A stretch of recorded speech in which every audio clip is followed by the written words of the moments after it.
Hello, everyone.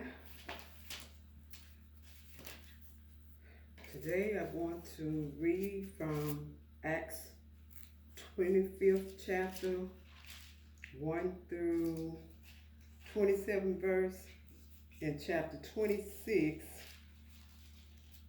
through 1 through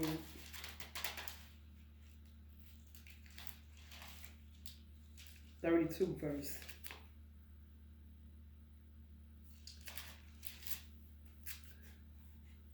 I'm going to start it off with, let the Most High words be true, and every man a liar.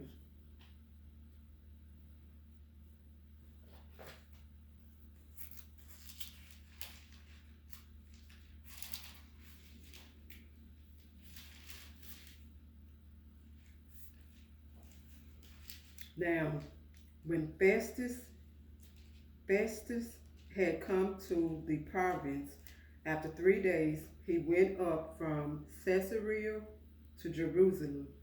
Then the high priest and the chief men of the Jews informed him against Paul, and they petitioned him, asking a favor against him, that he would summon him to Jerusalem, while they lay in ambush along the road to kill him.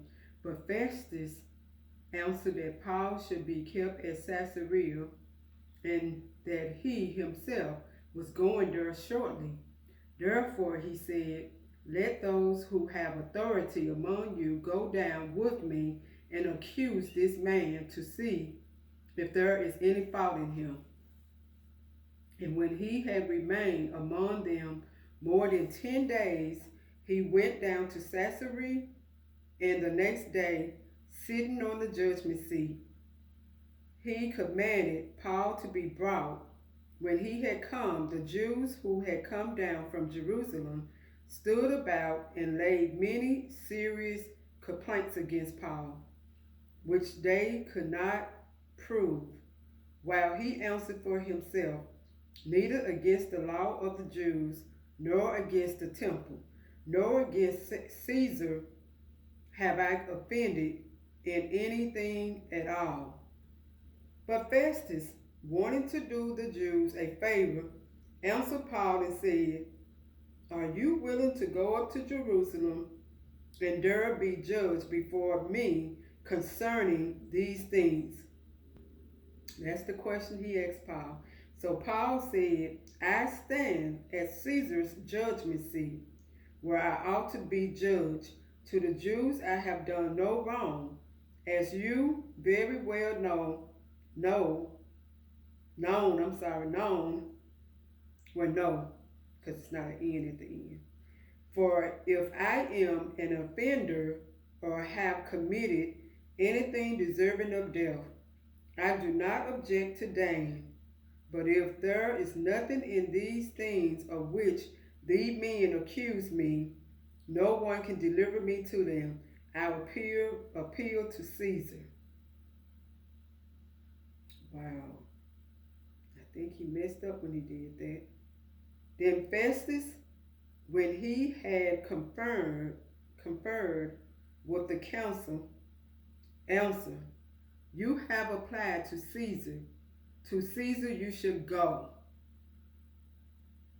And after some days, King Agrippa and Bernice came to Caesarea to greet Festus. When they had been there many days, Festus laid Paul's case before the king, saying, there is a certain man left a prisoner by Felix, about whom the chief priests and the elders of the Jews informed me when I was in Jerusalem, asking for a judgment against him. To them I answered, it is not the custom of the Romans to deliver any man to destruction before the accused meets the accusers face to face and has opportunity to answer for himself concerning the charge against him. Therefore, when they had come together without any delay, The next day I sat on the judgment seat and commanded the man to be brought in. When the accuser stood up, they brought no accusation against him of such things as I supposed, but had some questions against him about their own religion and about a certain Messiah who had died, whom Paul affirmed to be alive. So they didn't have faith or they didn't believe, or both. And because I was uncertain of such questions, I asked whether he was willing to go to Jerusalem and there be judged concerning these matters. But when Paul appeared to be reserved for the decision of Augustus, I commanded him to be kept till I could see him, until I could send him to Caesar. Then Agrippa said to Festus, I also would like to hear the man myself. Tomorrow, he said, you shall hear him. So the next day, when Agrippa and Bernice had come with great pomp and had entered the auditorium with the commanders and the prominent men of the city, at Festus' command, Paul was brought in. And Festus said, King Agrippa and all the men who are here present with us, you see this man about whom the whole assembly of the Jews petitioned me, both at Jerusalem and here, crying out that he was not fit to live any longer. But when I found that he had committed nothing deserving of death, and that he himself had appealed to Augustus, I decided to send him.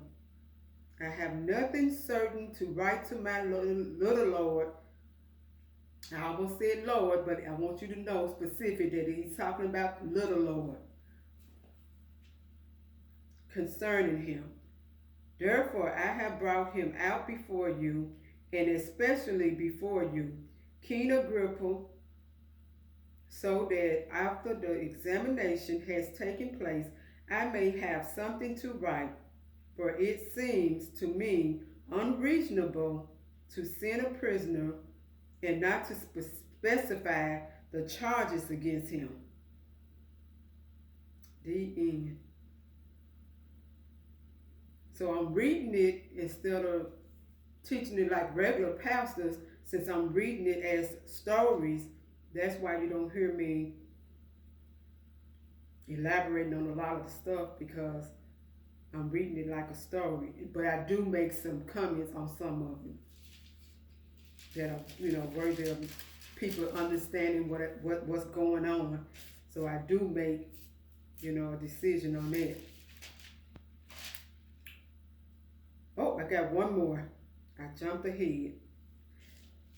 Chapter 26. Then Agrippa said to Paul, you are permitted to speak for yourself. So Paul stretched out his hand and answered for himself. I think myself happy, King Agrippa, because became today I shall answer for myself before you concerning all the things of which I am accused by the Jews, especially because you are expert in all customs and questions which have to do with the Jews. Therefore I beg you to hear me patiently. My matter of life from my youth, which was spent from the beginning among my own nation at Jerusalem. All the Jews know. They knew me from the first, if they were willing to testify that according to the strictest sect of our religion, I lived a Pharisee. So he's letting us know that he lived a life as a Pharisee. And now I stand and am judged for the hope of the promise made by Elohim to our fathers, To this promise, our 12 tribes earnestly serving Elohim night and day, hope to attain. For this hope's sake, King Agrippa, I am accused by the Jews. Why should it be thought incredible by you that Elohim raises the dead? So at this point, the Jews are starting to act like the Jews of today. So I would tell anyone, don't say anything bad against them, because they'll let you talk about anybody in their movies and on their shows. They'll let you tear anybody else God down and tear our Jesus down in the shows, but apparently you can't do that to them. So, and even though they were the Jews that were appointed and had to come over to being a Jew, they had to learn everything from the real Jews, and they had to be appointed that position when they was giving it to by England, that position as Jews, and gave them the land. So even though they'll tell you, and they got filmed that in 1942 the land was given to them by the Queen of London, Queen of England. So, but I just tell you, don't say nothing, because they keep saying it's anti-Semitic. So please just don't do that. Just go ahead and keep respecting them, because when the end comes, our Most High is telling us, don't sweat it. So don't mess with them. Leave those people alone. At least I'm going to leave them alone. I don't have much to say. I'm talking about the old Jews, and they weren't even in place when I'm talking about the old Jews. They weren't even there. So, but so I'm not even talking about the 1942 Jews that got converted. But the Most High said, keep peace with all people, and that's what I intend to do. Keep peace with all people. But when someone is doing evil to me, I gotta tell people and speak the truth. Because how else, if I'm going to get help, if I'm constantly asking the Most High, can you help me? Can you send someone to help me? And then if I don't open my mouth and tell the saints what they doing, the set apart saints, then how am I going to get help? So I have to open my mouth and tell them, hey, look, he said that we're supposed to get together and help one another. And I'm here thinking I was among a lot of set apart saints, and I thought I was among them and telling them, but none of them did anything to help me. They took the side of the wicked, and then they started calling me crazy too. So that's when I knew that. After I read the Bible and got into it real deep at this place, that's when I started to realize that, oh my God, these people say they for him with their mouths, but their hearts are far from him. And that's when I realized I was telling the wrong set apart saint. I thought they all were set apart saint, but when you start to realize that the Bible is telling you these are the set apart saints. They set themselves apart from the rest of the world, and these people were still living in the world. And that's when I started setting myself apart from the world also, and learning through the Bible how to set myself apart from the world, so I can become a set apart saint. So people, when they see me set away from the world, they'll know that, oh, she doesn't do those worldly things that a lot of us church-going people do, you know. So that's why I set myself apart. Trust me, when I was trying to set myself apart, I got mad and said, you know what, I'm going to start cheating too. But the Most High, he was like, no, you're not. You're going to get that off your man and go somewhere and sit down. So, you know, because he knew I was trying to live a set apart life. So I thank the Most High for taking it off my man and letting me, you know, stay faithful. So I'm glad. So that's all I have to say about that one. Indeed, I myself thought I must do many things contrary to the name of our Messiah of Nazareth. This I also did in Jerusalem, and many of the saints I shut up in prison. Wow. And saints means set apart, set apart. That's what my husband taught me. My ex-husband taught me the other day. He said saints means set apart. I shut up in prison, having received authority from the chief priests, and when they were put to death, I cast my vote against them. So now he's telling you all about what he did when he was on the wrong side of the fence, when he thought he was doing right. And I punished them often in every synagogue and compelled them to blasphemy. And being exceedingly enraged against them, I persecuted them even to foreign cities. Now he's bringing up all the things he done wrong to the saint, these set apart saints. He's letting you know that I did all these things when I was on the, when I didn't know no better. I thought I was doing what was right, but I was doing what was wrong. And so, he's letting everybody here know this while he's on the stand. While this occupied, as I journeyed to Damascus with authority and commission from the chief priest at midday, O king, along the road I saw a light from heaven. So he explained it to them what he explained to the people that put him in prison the first time. So now he explaining it to these people, the new person in charge now. He explained it to him because Felix is dead, so now Festus is taking over, so now he got to explain everything to him again. So that's what's going on right now. Brighter than the sun, shining around me and those who journey with me, and when we all had fallen to the ground, I heard a voice speaking to me and saying in the Hebrew language. See? The Hebrew language, so this should have been written in Hebrew language. What the Messiah is saying is in red, and it should have been written in the Hebrew language, because he's telling us here, saying in the Hebrew language. But of course, these people in America and around the world can't speak Hebrew language, so they had to put it in the Roman language at the time, since they was in control and running everything. So everybody just kept it going. But if they telling you saying it in the Hebrew language, I think they should have been respectful and wrote it in the Hebrew language and just let everybody learn it, and then in the middle write everything down. That would have been more respectful, but back then, Romans do what they want to do, and so the people today doing what they want to do, even though he said clearly in the Hebrew language, so people still putting it in the Messiah word in English for us to understand. Saul, why are you persecuting me?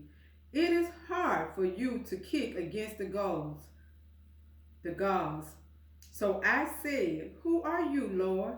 And he said, I am the Messiah. I am Messiah, whom you are persecuting. But rise and stand on your feet, for I have appeared to you for this purpose, to make you a minister and a witness both of the things which you have seen and of the things which I will yet reveal to you. So all them people they deliver up, they going to heaven. So don't feel bad that he killed them and he said, yeah, don't feel bad for us, because we going to heaven. That we did everything we were supposed to do and live righteous as a man could live. And he already know we're not perfect in this body. He already said it. In this flesh body, we're not perfect. So the Most High does know this about us. He mentioned it in the Bible. So don't feel bad they going to heaven, but it's just, who wants to die, so soon? That's the thing that you should feel sad for, but not because they did. I will deliver you from the Jewish people. I will deliver you from the Jewish people. See, sometimes I wonder if they talking about the real Jew when they said Jew, and then the Jewish people, they talking about the converted ones. I don't know. So I will deliver you from the Jewish people as well as from the Gentiles. The Romans were the Gentiles, to whom I now send you, to open their eyes in order to turn them from the darkness to light and from the power of Satan to Elohim, that they may receive forgiveness of sins and an inheritance among those who are sanctified by faith in me. And I don't know if the Jewish people were done. I don't know if this was, I'm pretty sure this was in 1942 when the Jewish people got converted to the Jews. So I'm going to have to assume that it was the real Jews at this time. Therefore, King Agrippa, I was not disobedient to the heavenly vision, but declare first to those in Damascus and in Jerusalem and throughout all the region of Judea, and then to the Gentiles, that they should repent, turn to Elohim, and do works befitting repentance. For these reasons the Jews seized me in the temple and tried to kill me. And like I said, I don't know if these the 1942 converted Jews or the real Jews. I don't know. But one would have to think that the Bible was written before they got converted, that they talking about the real Jews and not the converted ones of 1942. Therefore, having obtained help from Elohim, to this day I stand, witnessing both to small and great, saying no other things than those which the prophets and Moses said would come, that the Hamashiach would suffer, that he would be the first to rise from the dead, and would proclaim light to the Jewish people and to the Gentiles. Now, as he thus made his defense, Festus said with a loud voice, Paul, you are beside yourself. Let me say it how he said it. Paul, you are beside yourself. Much learning is driving you mad. But he said, I am not mad, most noble Festus, but speak the words of truth and reason, for the king, before whom I also speak freely, knows these things, for I am convinced that none of these things escapes his attention, since this thing was not done in a corner. King Agrippa, do you believe the prophets? I know that you do believe.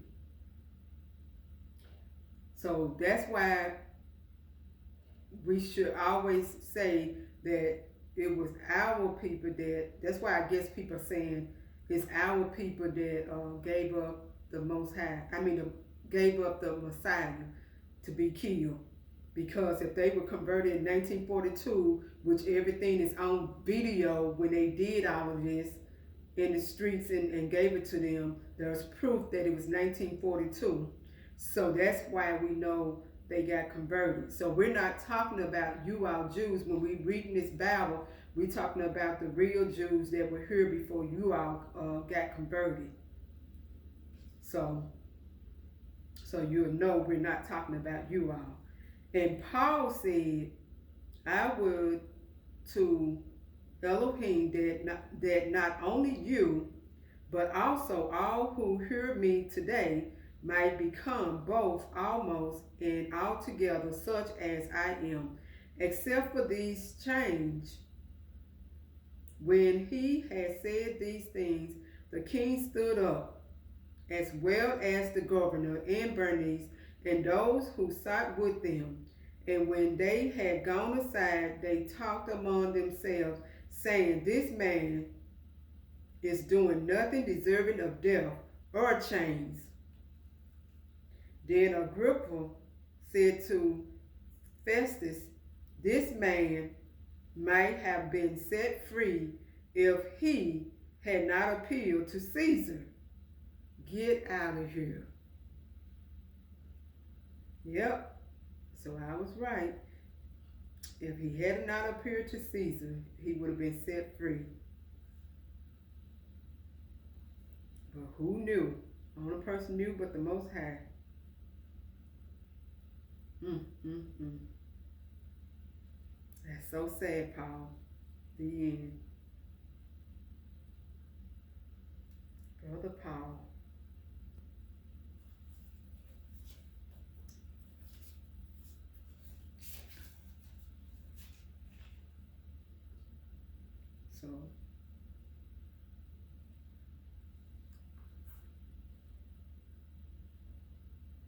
So, I hope everybody learned something about Brother Paul. He sure went through a lot. Boy, did he go through a lot. He endured so much. Have a blessed night.